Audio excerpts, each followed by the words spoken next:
ITV, certainly the best.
ITV, certainly the best.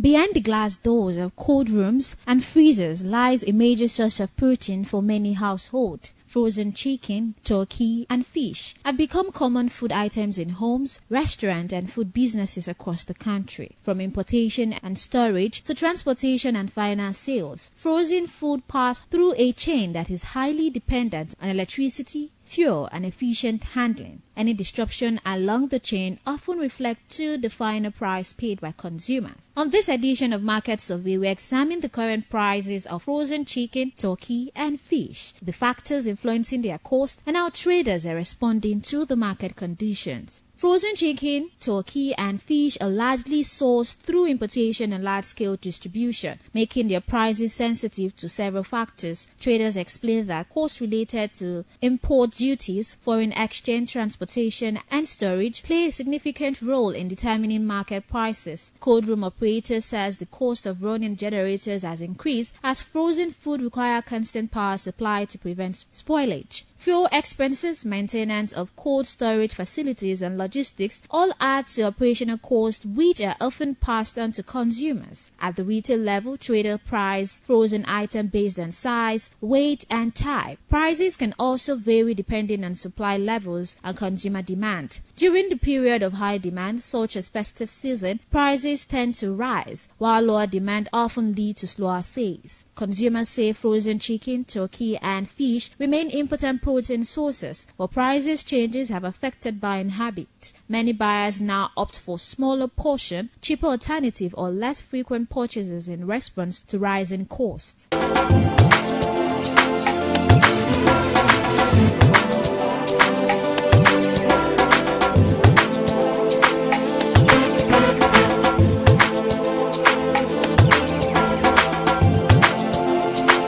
Welcome to Market Survey. On this edition of Market Survey, we are currently in the market to get to know the current price of frozen chicken, frozen turkey, and frozen fish. So stick with us as we get to know the current price of these various items. I am Stephanie Notoriua.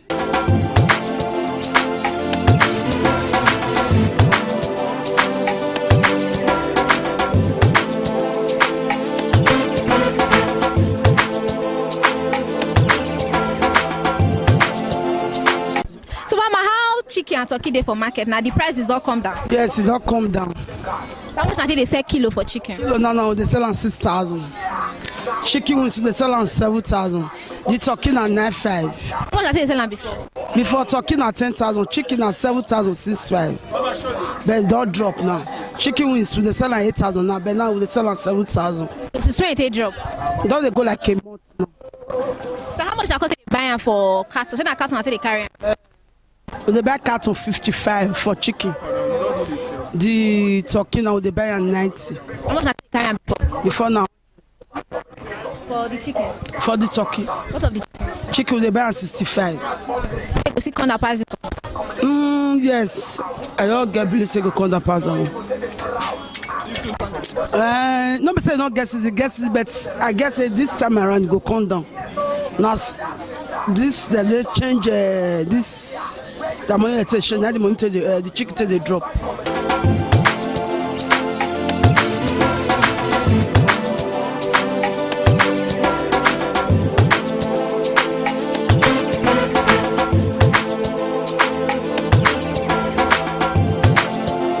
Before they sell on 5,000. So that's 6,000 at the last price now. Yeah, this is last price. So how much until they carry give this carton, this small carton? This carton are 10 kg and then as it be so, now 60,000. Some people will give you 62,000. So depending on how the price they come for them. Yeah, so that's what it be. So how much until they sell them before? Before they sell on 50,000. So that don't increase now. Yes, they increase. So what about turkey? How much until they sell kilo? Kilo now for turkey now 9,000. Before now 8,750. So that means it does still go up. Yes. How much until they sell the carton? The carton are 90 for now na 90,000. We say no they frozen, we say no block, and the one we say it can't block. Like the price is the difference if people want buy and they'll say this one no block. Not the same price. Not the same because if you sell at a lower price, now with that loss, you hit loss.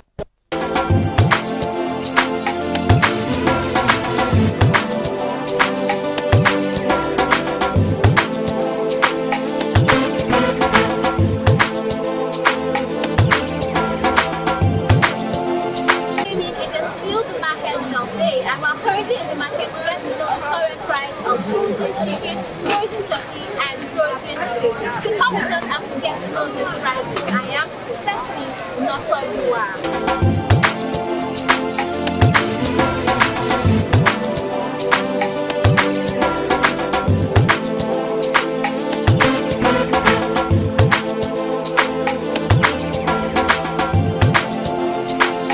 How much until they sell Scooby fish now? 1 and 4,000. One 4,000 naira. Before we dey sell 1,500, 1,000. But now it can't even go past. This must be 4,000 naira. One cattle at 198. 198,000. Then at 200 now. how much did they carry am before? Before, it never reach 120. 198 for one cattle. Say we carry 150. 15,000. But now 95,000. So you don't get another type of Scooby and solo. I know they said that one. Now let's come here and they say. So but that one still there on the high side. No, that one they cheap, but not the sweet. That one they cheap, but not the sweet. They make us not the seller. Till 150, we fit manage am. You buy one fish like this 4,000 take cook soup. Now wasting our time now. Because before a ton soup, it don't break. Before it not be like that.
from our market survey show that the prices of frozen chicken, turkey, and fish remain closely tied to operational cost and supply conditions. Trader says expenses related to storage, fuel, and transportation continue to influence pricing decision. While they all acknowledge the importance of these food items in their daily meal, many say affordability remains a challenge. As a result, buying patterns have shifted, with households adjusting quantity and meals plans to manage expenses. For traders, the market remained competitive as the balance rising costs with the need to attract customers. Despite these challenges, frozen chicken, turkey, and fish continue to play a key role in household nutrition. As economic conditions evolve, monitoring the prices of frozen food provides insight into broader issues affecting food supplies and household spending.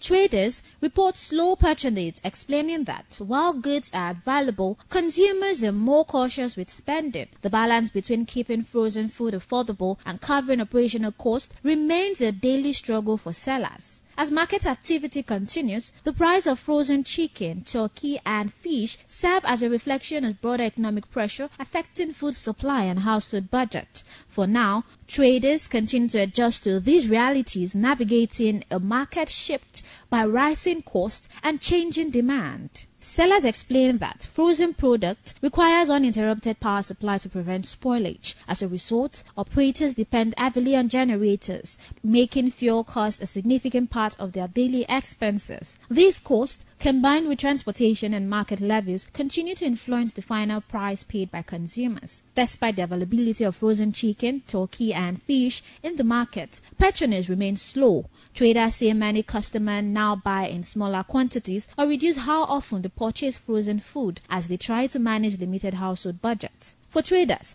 the situation has created a difficult balance. While they strive to keep prices within the reach of consumers, they must also cover operational costs to avoid losses. Some say profit margins have dropped, while others worry about sustaining their businesses if costs continue to rise. As the market adjusts, frozen chicken, turkey, and fish remain essential food items for many families. However, their prices continue to reflect broader economic pressure affecting food supply and consumption patterns. In the end, the frozen market tells a larger story, one of resilience, adaptation, and the everyday struggle to balance nutrition with affordability. As conditions evolve, both traders and consumers continue to navigate challenging market environment.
the eye side as opposed to how it was sold before. And that leads us to this edition of Mankind Survey. I am Stephanie Otoriwa.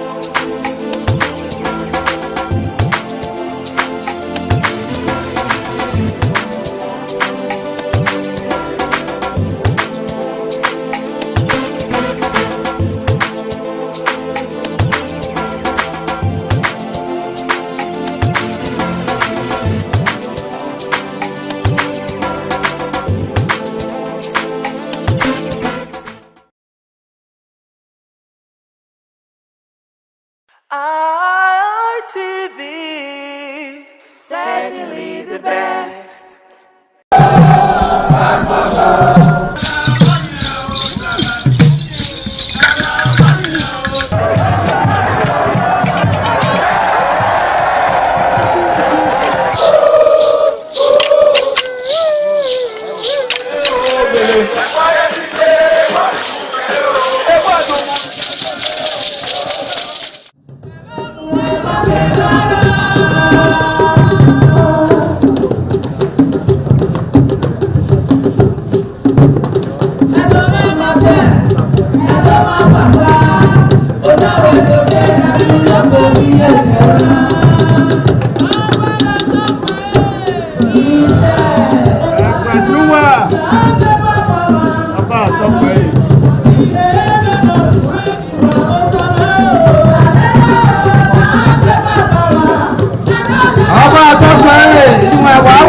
This is Aqua Game, a popular game in Africa played by our ancestors to entertain themselves after each day of farming.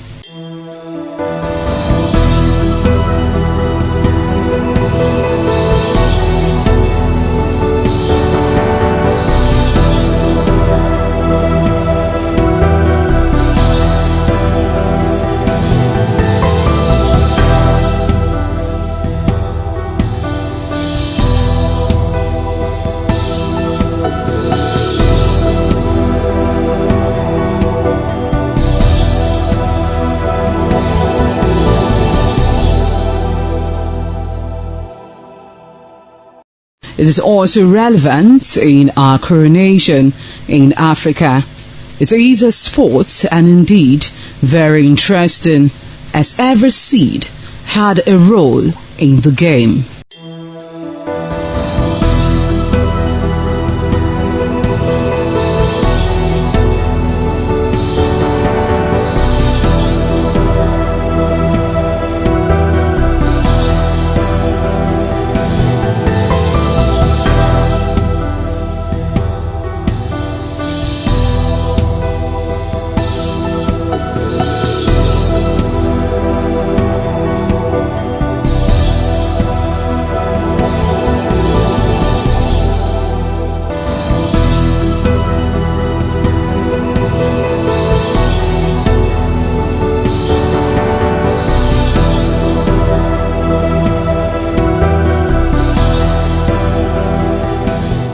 Playtime is 45 minutes per set.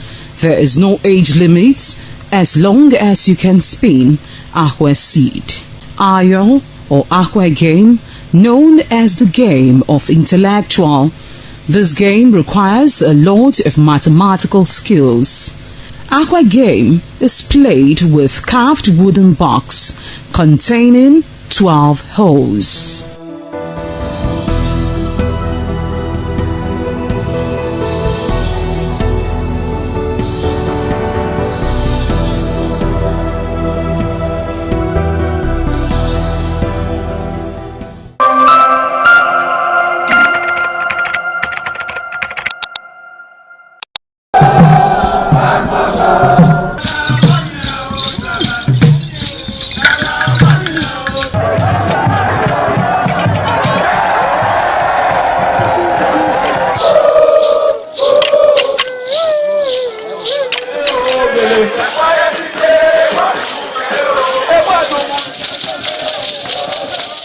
The Ugewe is the final ceremony of the series of festivals. It is one of peace and lightheartedness, following the more solemn of the ritual year. Ugewe is the festival of the Ewe leaves, a symbol of good luck and joy. It is the most popular of all that heralds the dawn of a Benin New Year, new vow, newness of life and freshness of life, and a new hope for the future. In the evening, the Ewe leaves are presented to the Oba of Benin in grand style in a colorful ceremony. The Ihogbe society, amidst singing and dancing, bring the sacred leaves that symbolize good luck, blessings, peace and prosperity. Each of the senior members of the Ihogbe proceeds to give the sacred leaves directly to the Oba of Benin, and others put theirs at his feet.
ITV, certainly the best.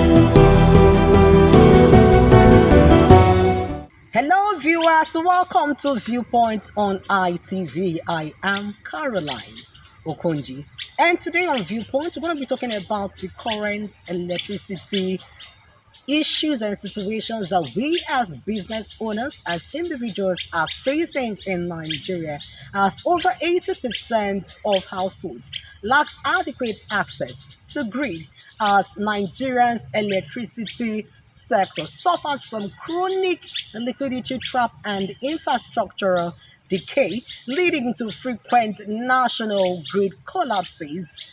with generation dropping below 4,200 megawatts, far short of the 4,000 megawatts required for its citizens and population.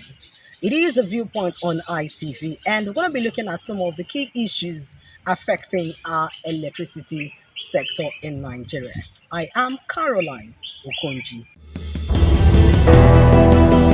In terms of security of it, we need light, and based on that, in some areas, it makes it difficult for us when we are on patrol at night, and we are even begging the state government to try and do something, at least by supplying street lights in some area that are dark in the night.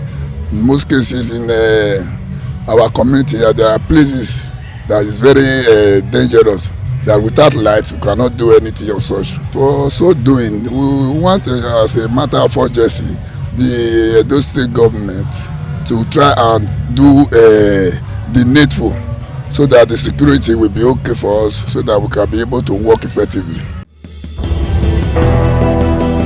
The issue of NEPA issue that you came from is very rapid to us, in the sense that the NEPA look as if we are not a citizen of Nigeria, because since a month there's no light in us. We have been passing through. Which NEPA, anytime they came, a minute or 30 minutes to, they will come and they will bring the light to us. That is, we are not expecting them to come and collect their bill. Indirectly, we are expecting bill from them to come and collect. Within that hour or 2 hours, you will see a number of people with a ladder. They will come. They will come. And after their collection, there is nothing like light again. They will block us up. I think before we have this light, they mandated us to buy a meter, which we bought individual. We pay through the NDC, we have our transformer here, not through NEPA. Before we got that this light, they mandated us to write an application of submitting it to the NEPA as a will to them, and we work for it. We should not claim ownership, and we fought for the transformer. And after that, again, they came that there is no oil in it. We pay up to 1 point something again. Before, after all that, they came up again, said it was meter issue again, that every community, every houses have to have a meter, which we did. We have to. I have my own receipt. I have my paper meter in my residential house here.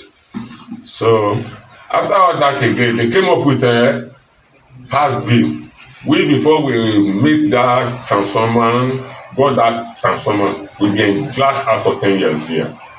They came with a bill to us again that we need to pay a standing bill. We went to Tesame, the office there. After we left the one at the bypass, they were delivering us before they now refer us to the one at bypass. I don't want to mention name of the manager there. Got him there again. He said we have to go for all those things. We need to fulfill all those things, which we did. After that, they now on the light for us. As they on the light, not up to a month, we were still in blackout again. So at the end of it, we went again. They said it was according to them, that the electric wiring merge. That was because that they now cut us off again from EOY again, which we not pay. We that matter again. The Chile community, which is a Kabetu, Igbo and Igwekimi. After that, they brought a light for a week again. After a week, they cut us off again. They said EOY is owing.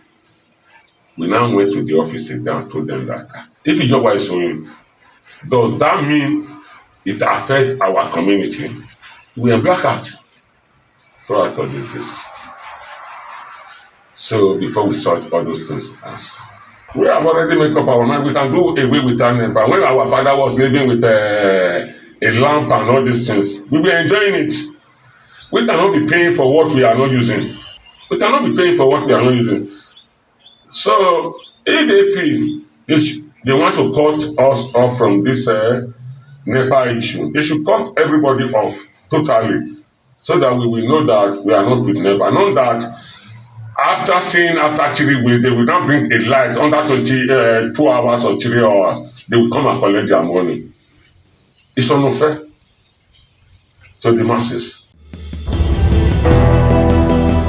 The electricity issues and challenges that BEDC in the state is devastating, in the sense that as a minister I suffer a lot in terms of electricity. As an individual, not only me, the entire people of Edo State, and not only in Edo State, Nigeria as a whole, we are really facing electricity challenge in the country, in the sense that we are not getting constant light. Even though the tariff of electricity is high, people don't even get the light. I don't know how the government will enhance constant light for the Nigerian people, especially in Edo State here. We are seeing the government are not taking a proactive step towards this direction. But if the government will be able to ensure that people are paying for electricity and they are not getting electricity, government should take a drastic step in this direction by making sure if people have constant light, people will want to pay for it. But a situation where you don't see light, at the end of the month you see BEDC personnel coming to people's house to come to cut lights, is really a problem.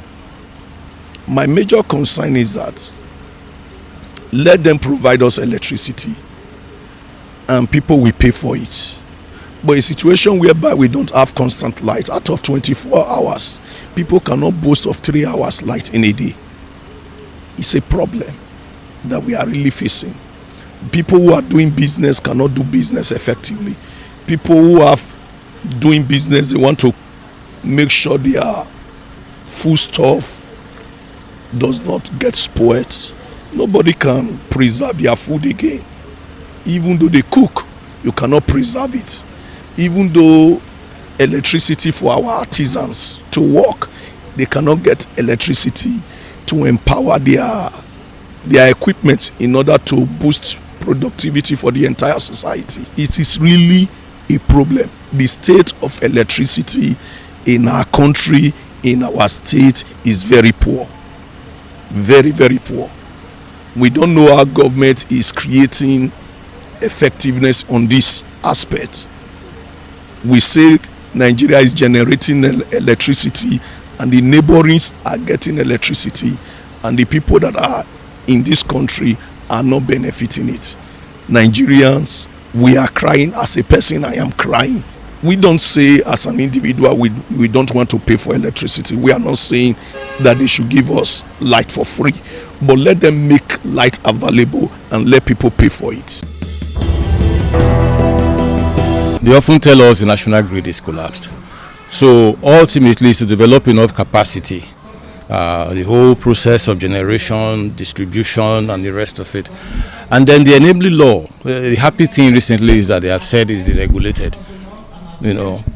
State governments and private investors can now enter the electricity market, generate and sell.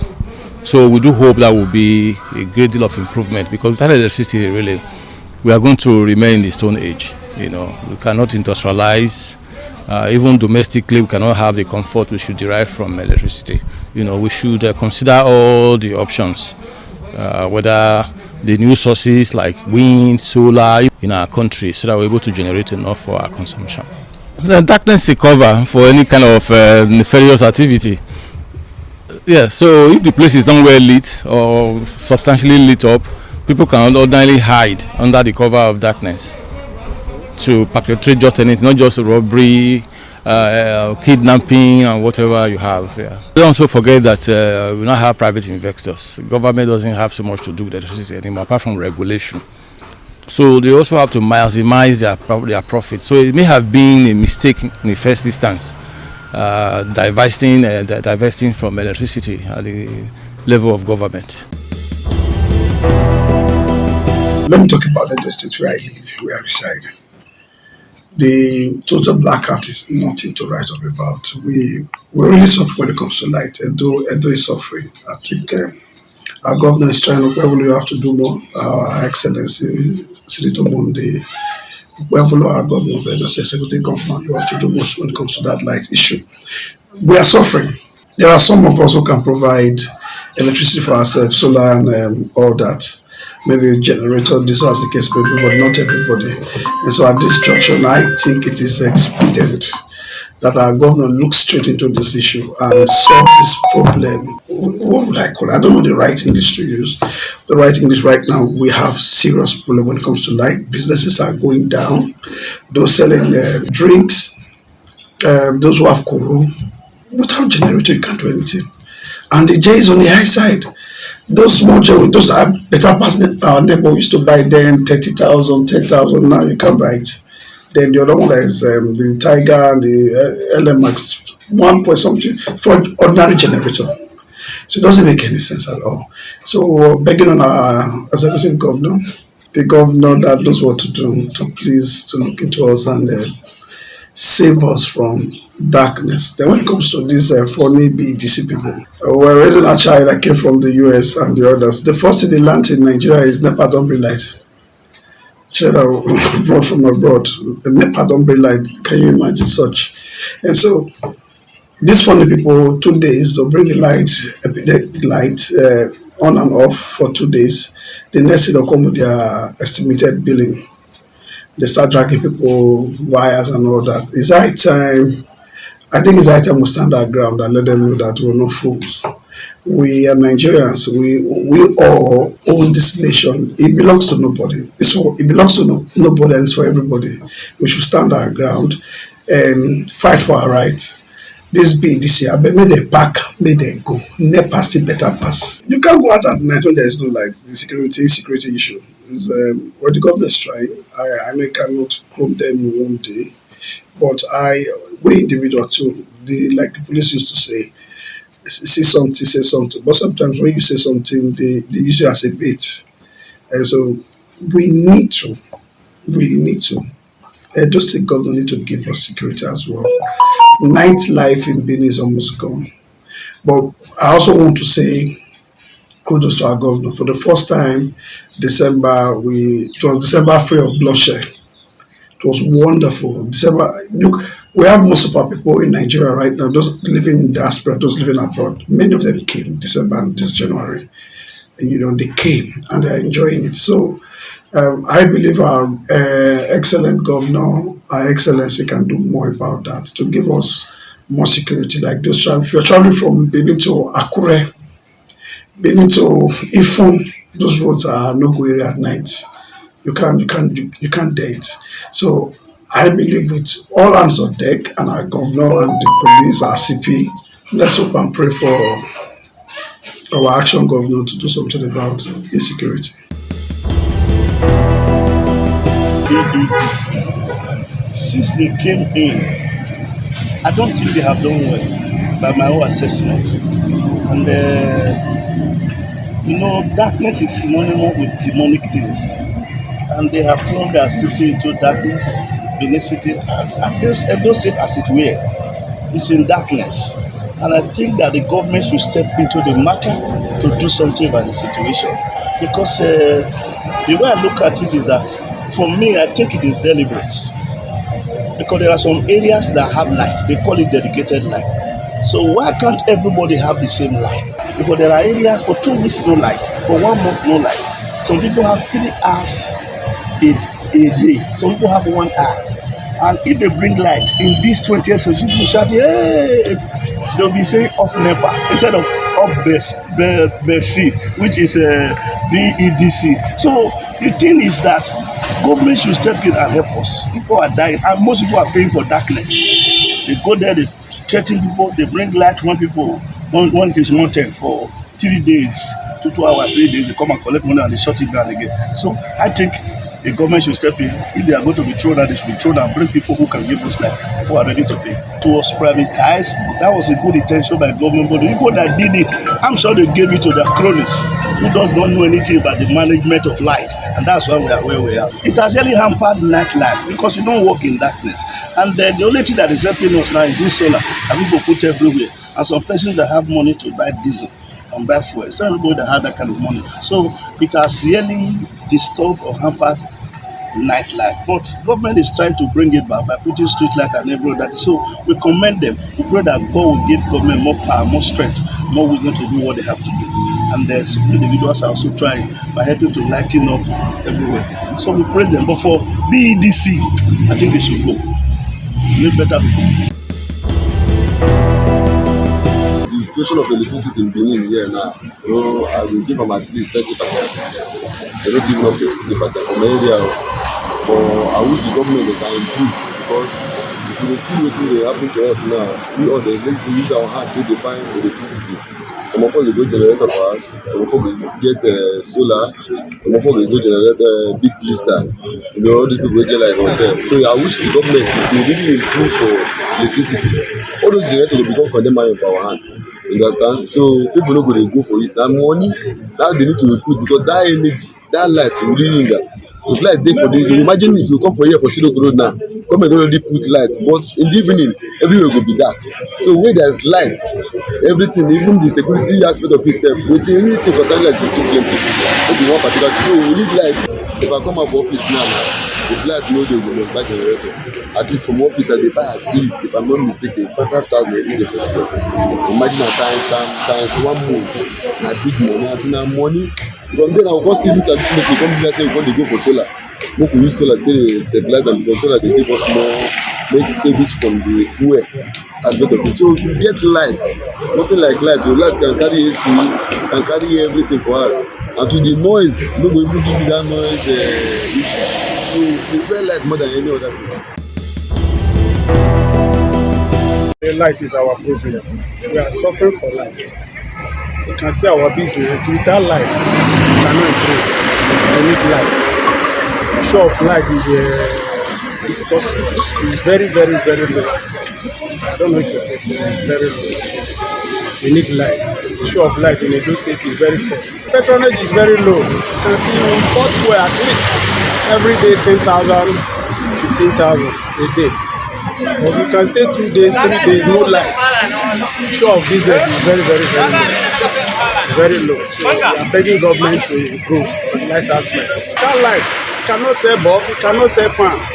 You understand? When you have light, you prepare to buy fan. Not everybody can provide solar for his house. Actually, we need light.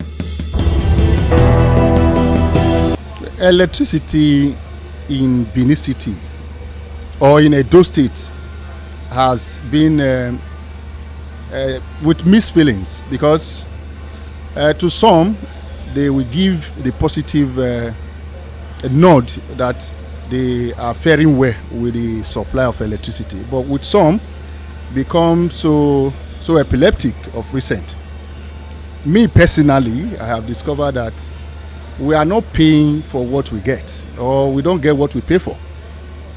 The reason being that the regulatory body that's supposed to task the BEDC are not doing enough to satisfy a customer by way of ensuring that you get what you pay for. For those who are using prepaid meter, there are reports that suggest that even the prepaid meter is even overbilling or overcharging consumers as against what the government is telling us. Only recently we discovered that the BDC keep complaining that the generation company is not supplying them what they ought to get, which will in turn affect the consumer. And even at a point, they also raise the issue of federal government owing them. But just recently, the federal government has paid a huge sum of money to liquidate what they are owing this distribution company. But looking at the experience of consumer in terms of the electricity supply, it is so appalling. They will either give you excuse of faulty transformer, which they left for the consumer to contribute money to fix, whereas it is supposed to be the onus of BDC to fix the transformer so that they can in turn supply electricity to the consumer who pay for that service. It's like you are buying a recharge card. I am not sure that the recharge card you buy is what they give you. It varies from quarter to quarter. It varies from consumer to consumer. For example, for those who have been using the analog or the estimated billing, you will discover that whatever they bring, which is not subject to negotiation, by the time you now procure your own prepaid meter, they will bring everything inside the bill and begin to roll out deductions arbitrarily without consulting with the consumer. Even the estimated billing they brought was not even discussed by the consumer. So, and there is nobody that is there to advocate for the consumer or to leverage on the complaints. Nobody to complain to. So that makes it very, very heartbreaking. So for me, I believe the federal government and indeed the lawmaker, the National Assembly, should set up a body where consumer can run to and lay their complaints so that there can be an equilibrium between the consumer and the BDC, for example. To wrap it up on Viewpoint on ITV, we're going to be highlighting some of the key issues that was actually mentioned by our respondents, which some said it is as a result of poor maintenance, gas supply shortage, and poor metering, just to list but a few. And the government at all levels, they are expected to do the needful and do the right thing to ensure steady power supply for citizens in order to boost means of livelihood, especially for business owners in the country. It is Viewpoint on ITV. I am Caroline Okunji. ITV, certainly the best.